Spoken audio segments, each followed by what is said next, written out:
নবমুসলিম পুরাতন মুসলিম, ছেলে হলে মেয়ের সাথে, মেয়ে হলে ছেলের সাথে বিয়ে দিয়ে দেন। এই ছাড়া দ্বিতীয় কোনো রাস্তা নাই। টুডে অর টুমরো, এটা তার শব্দ। টুডে অর টুমরো, আজকে বা কালকে এটা খ্রিস্টান রাষ্ট্র হয়ে যাবে। আমি বললাম কেন? আপনারা কি করেন? হুজুর আমাদের হাত পা বাঁধা হয়ে গেছে। ওই জিয়াউর রহমানের আমলে, এরশাদের আমলে ওপেন ছিল আমাদের জন্য। দেশের স্বাধীনতা রক্ষা করতে হবে, সার্বভৌমত্ব রক্ষা করতে হবে। এর বাইরে যে আসবে তাকে যা ইচ্ছা তা করো, কিন্তু স্বাধীনতা কি করো? রক্ষা করো। এটা ছিল ওই সময়। আর এখন না, কোনো কথা বলার আগে আগে ওনার অনুমতি, তাকে পরে ওনার অনুমতি, পরে ওনার অনুমতি। ওই উপর অদৃশ্য উপরের চাপে নিম্ন আলাদা বিশেষ আসে।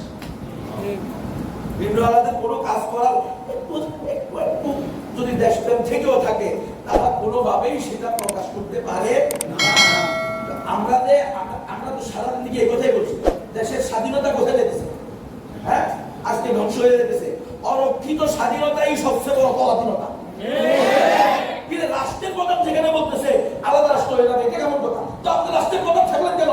আপনি যদি দেশের স্বাধীনতা রক্ষা করতে না পারেন, আজকেই গতি ছেড়ে দেন। মুসলমানের সাথে, দেশবাসীর সাথে প্রতারণা, ধোঁকা। দেশের প্রধান কিভাবে বলতে পারে যে যে কোনো সময় এটা আলাদা রাষ্ট্র হয়ে যেতে পারে? তাহলে আমরা কাকে রাষ্ট্রপ্রধান বানাই না? কে আমাদের রাষ্ট্রপ্রধান? কিন্তু কার হাতে দিয়ে রাখছেন আপনারা দেশ? আমার দেশের দেশবাসী বুঝতেছে কিনা? আমার প্রাণপ্রিয় উম্মাহ আপনারা বুঝতেছেন কিনা? কাদের হাতে দেশ দিয়ে রাখছেন?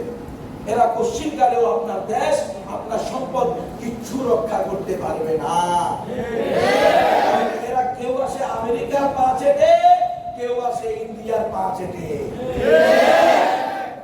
কাফের মুশরিকদের পা চেটে যারা গোলামি করে ক্ষমতায় আসবে, এরা কি আপনার দেশের জনগণের কল্যাণ করতে পারবে? দেখেন আপনি কেন এই কথা উনি বলার আগে ওনার তো সিদ্ধান্ত নেওয়া দরকার ছিল। আর ইন্ডিয়ার মতো দেশ শত শত শত শত মিশনারিকে বের করে দিয়েছে। আমি এই কথা বলি নাই, বাংলাদেশের পার্বত্য চট্টগ্রামে সিএসটি কমিশন তৈরি করে, যুদ্ধের মনে আছে। আমি কয়েকশবার বলছি, CST commission, Chattogram hill tracts commission. এই চট্টগ্রাম হিল ট্যাক্স কমিশন, এটার প্রধান নাম হচ্ছে গ্রেট ব্রিটেনের লর্ড সভার মানবাধিকার বিষয়ক কমিটির চেয়ারম্যান লর্ড এরিক অ্যাবেগুরিকে। এই লর্ড এরিক অ্যাবেগুরিকে পত্রিকাওয়ালা লিখতেছে, আমার কথা নাই, সব পত্রিকা আছে। পত্রিকা দেয়া হলো তার হাতে পূর্ব তিমুর এবং দক্ষিণ সুদান স্বাধীন খ্রিস্টান রাষ্ট্র। সে সেখানে দুটা মুসলিম রাষ্ট্রের ভিতরে পূর্ব তিমুর, দক্ষিণ সুদানের পূর্ব তিমুর ইন্দোনেশিয়ার পাহাড়ি এলাকা, দক্ষিণ সুদান সুদানের পাহাড়ি এলাকা। পূর্ব তিমুর হচ্ছে 2009 সালে, দক্ষিণ সুদান হচ্ছে 2011 সালে। পত্রিকা আসছে পৃথিবীর বুকে নতুন দেশের আবির্ভাব। আপনারা অনেকে পড়েন নাই, পড়লে বুঝেন নাই বা খেয়াল করেন নাই। আমি তো ওই কাজ করতেছি, পাহাড়ে পাহাড়ে, জঙ্গলে জঙ্গলে ওলামায়ে কেরামদেরকে সাথে নিয়ে মুরব্বি হুজুররা কয়েকবার গেছে পাহাড়ে দাওয়াতের কাজে। আমি গেছি, আমার তো মাথা গেছে হ্যাঁ হয়ে, কি রে এটা কি বলো? সেনাবাহিনীর পক্ষ থেকে রিপোর্ট আসতেছে পার্বত্য চট্টগ্রাম যেন পূর্ব তিমুর না হয়, দক্ষিণ সুদান না হয়।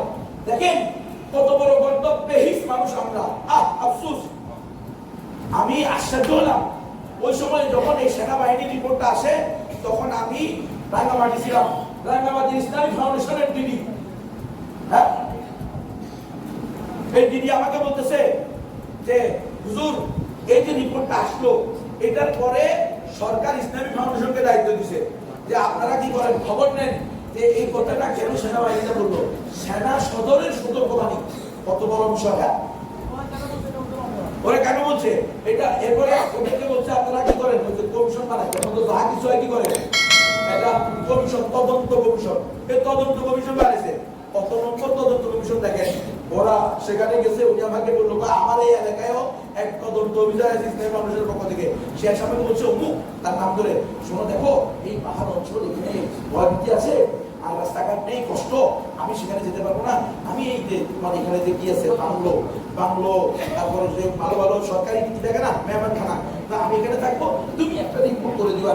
আর শেষের দিন যাওয়ার সময় কি করছে, 55 না 45,000 টাকা হলো তার বিভিন্ন জায়গায় যাওয়া, দিয়ে কয়েক মিনিটের একটা সাইন দিলাম। এরপরে এসে রিপোর্ট আসছে তদন্ত কমিশনের পক্ষ থেকে, ভাই বলিদার মধ্যে রক্তক্ষরণ হয়, কাদের হাতে দেশ দিয়ে রাখছেন, কারা দেশ চালায়, কে প্রধান আর কে নিচে সেটা বিষয় না। আমরা এই দেশকে ভালোবাসি, এই দেশের জনগণকে ভালোবাসি, ইসলামকে ভালোবাসি, আল্লাহকে ভালোবাসি, আল্লাহ রাসূলকে ভালোবাসি। সুতরাং আমরা মুসলিম ভূখণ্ড, মুসলিম অধ্যুষিত ভূখণ্ড, যে দেশের মালিক মুসলমানরা, সেই দেশের এক হাতও আমরা কোনো কাফেরের হাতে ছেড়ে দিতে পারি না। আপনারা এই দেশকে ঝিলিমিলি খেলতেছেন। ওই জালেমরা রিপোর্ট দিছে যে এই অভিযোগটা করা হয়েছিল, কিন্তু আমরা গিয়ে এর কোনো সত্যতা বাস্তবতা পাই বাস্তবতা না পাইলে এখন প্রধানমন্ত্রীকে কয় এটা খ্রিস্টান রাষ্ট্র বানানোর ষড়যন্ত্র চলতেছে। এখন ওই কমিশনকে ধরো, ধরে এদের প্রত্যেককে ফাঁসি দিয়েছিল।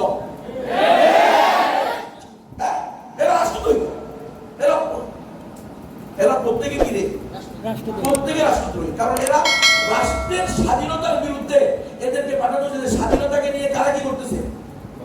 অখণ্ডতাকে নিয়ে কারা ষড়যন্ত্র করতেছে, এদেরকে তোমরা রিপোর্ট দাও। এরা রিপোর্ট দিয়েছে না। এইটা এক কমিশন, এই এক কমিশন তৈরি করা হয়েছে। এখন কমিশন তৈরি করা হয়েছে কিসের? শরীফের গল্প। এটা এই রাখা যাবে কি যাবে না বই ভিতরে। তো এই কমিশন রিপোর্ট দিছে যে শরীফের গল্পের ভিতরে তো কোনো সমস্যা আমরা দেখি। হ্যাঁ,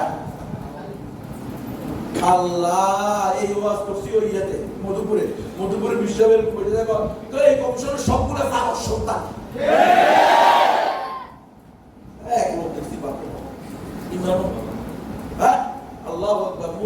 মুসলমানরা গায়রত থাকতে, গায়রত আত্মমর্যাদা বোধ, আমি মুসলমান আর সর্বশ্রেষ্ঠ ধর্মের অনুসারী, একমাত্র সঠিক ধর্মের অনুসারী, রব্বুল আলামিনের গোলাম আমি, রব্বুল আলামিনের খলিফা আমি, রাসূল আরবীর প্রতিনিধি আমি, রাসূল আরবীর ওয়ারিস আমি। আমার কিসের ভয়? হ্যাঁ, অজানা ভয়, অজানা ডর নিয়ে বসে আছে। পুরা দেশকে, পুরা দেশ ইসলামকে আজকে ধ্বংসের মুখে ফেলে দেওয়া হয়েছে।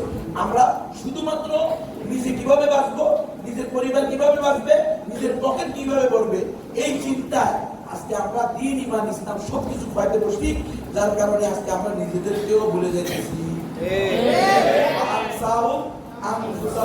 নিজেরা নিজেদেরকে ভুলে যাবে। এই আজকে আমরা আমাদেরকে বলেছি আমরা তো এলাম শাসক জাতি, আজকে আমরা হয়ে গেছি শাসিত জাতি। আমরা ছিলাম বাদশাহ জাতি, আল্লাহ আমাদেরকে বাদশাহ হিসেবে পাঠিয়েছে। হ্যাঁ, আর আমরা এখন হয়ে গেছি কি প্রজার জাতি। আমরা হলাম বীরের জাতি, এখন আমরা হচ্ছি বিড়ালের জাতি। কেন? আপনি আপনাদের ভুলে গেছেন, কারণ আল্লাহর বিধানকে ছেড়ে দিয়েছেন, আল্লাহর ফরজ বিধানকে ছেড়ে দিয়েছেন। আল্লাহ তাআলা যেটাকে ফরজ করছে ওটাকে সন্ত্রাসী বলতেছেন, ওটাকে জঙ্গিবাদ বলতেছেন, ওটাকে উগ্রবাদ বলতেছেন, ওটাকে অতি জজবাদী তরুণ বলতেছেন। স্যার সামনে মন স্যার এমনি গালি দিয়েছেন।